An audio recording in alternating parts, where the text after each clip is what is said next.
สุดท้ายอันสวากรมในตัวนี้มาการชนะเรือไตรรุนทนแค่นี้ខ្ញុំមានសាច់រឿងមួយដែលគឺជារឿងអាចកំបាំងឡើងមែនទែន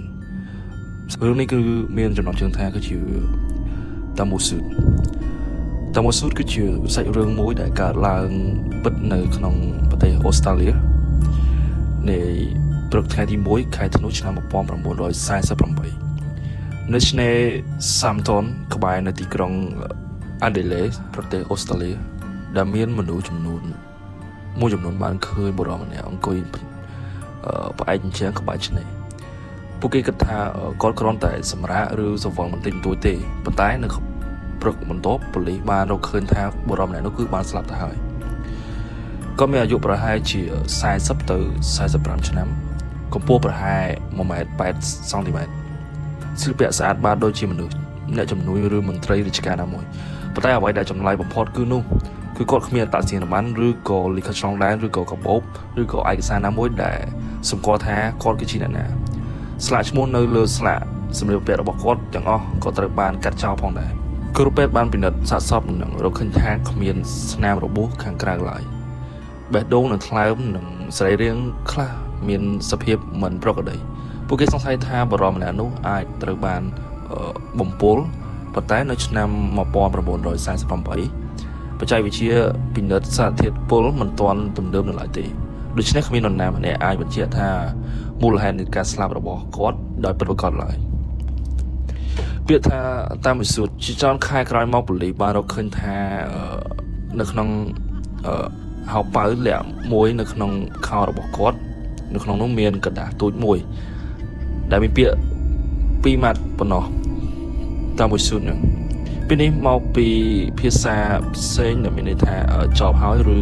បានបញ្ចប់ពេលនេះត្រូវបានហែកចេញពីទំព័រចុងក្រោយនៃសៀវភៅកំណាព្យមួយដែលមានឈ្មោះថា Rubaiyat of Ahmad Khayyam ក្រោយពីព័ត៌មាននេះត្រូវបានផ្សព្វផ្សាយបុរសម្នាក់បានប្រាប់ប៉ូលីសថាគាត់បានរកឃើញសៀវភៅមួយក្បាលនៅក្នុងឡានរបស់គាត់នៅពេលប៉ូលីសពិនិត្យសៀវភៅនេះពួកគេបានរកឃើញថាទំព័រចុងក្រោយត្រូវបានហែកចេញហើយវាត្រូវនឹងกระดาษតាមស៊ូតដែលរកឃើញនៅលើសាកសពនៅខាងក្រោយសៀវភៅមានអក្សរចម្លែកអក្សរដូចជាតួលេខអក្សរ W R G O A B A B D នៅមានពាក្យមួយចំនួនទៀតតែខ្ញុំមិនអានអស់ហើយនៅនឹងអក្សរជាច្រើនទៀតអ្នកជំនាញលេខកូដជាច្រើនបានព្យាយាមបកស្រាយអស់រយៈពេលជាង70ឆ្នាំហើយប៉ុន្តែគ្មាននរណាម្នាក់អាចនឹងយល់ពីអត្ថន័យពិតប្រាកដឡើយនៅក្នុងសៀវភៅនោះក៏មានលេខទូរស័ព្ទមួយផងដែរលេខទូរស័ព្ទនោះគឺជាលេខរបស់ស្ត្រីម្នាក់ដែលមានឈ្មោះថា Jessica Thompson ដែលរស់នៅជិតឆ្នេរ Southampton នៅពេលប៉ូលីសបង្ហាញរូបសាកសពដល់នាងហាក់បីដូចជាភ្ញាក់ផ្អើលយ៉ាងខ្លាំងប៉ុន្តែនាងបាននិយាយថាខ្ញុំមិនស្គាល់បុរសម្នាក់នោះទេទោះជាយ៉ាងណាប៉ូលីសជាច្រើនជឿថានាងកំពុងតែលាក់បាំងនៅអ្វីមួយទ្រឹស្ដីចោរកម្មនៅក្នុងឆ្នាំ1948គឺជាសម័យសង្គ្រាមវៀតណាមពេលនោះសហរដ្ឋអាមេរិកនិងសហភាពសូវៀតកំពុងតែប្រកួតប្រជែងគ្នាផ្នែកសម្ងាត់និងចោរកម្មសំទោសដោយសារតែគ្មានអត្តសញ្ញាណប័ណ្ណឬក៏គ្មានសម្ភារបំពាក់គ្មានលេខកូដឬក៏គ្មានលេខកូដសម្ងាត់ឬក៏មានការសង្ស័យអំពីការបំពុលមនុស្សជាច្រើនជឿថាគាត់អាចនឹង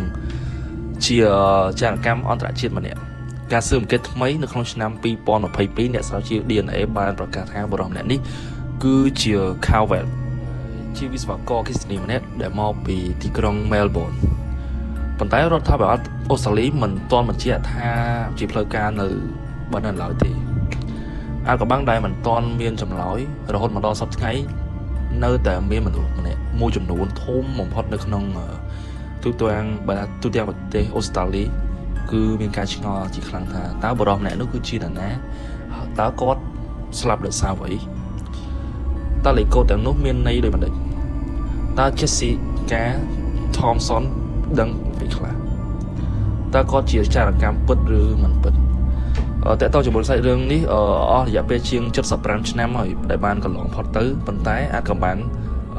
តាមវិសុទ្ធនៅតែជាករណីមួយដែលគ្មានអ្នកណាបកស្រាយបាននៅឡើយទេនៅក្នុងករណីនេះគឺជាករណីមួយដែលស្មុគស្មាញខ្លាំងបំផុតគឺមកដល់ថ្ងៃនេះសូម្បីតែ គេហទំព័រណាក៏ដោយដែលខ្ញុំតបបានតែ research មើលតែតជាមួយនឹងករណីនេះគឺវាពិតសុទ្ធសឹងតែគ្មានព័ត៌មានណាមួយដែលច្បាស់លាស់ថាវាមានថាករណីនេះគឺកើតឡើងដោយសារអីគឺមានរឿងអីគឺបែរថាគឺគេមិនចង់ស្រាវជ្រាវឬក៏មិនខ្ញុំឲ្យហាត់ដឹងដែរតែនេះគឺជារឿងអាថ៌កំបាំងមួយដែលយើងគួរតែយល់គួរតែដឹងគឺតែឆ្ងល់បាទសូមអរគុណនៅក្នុង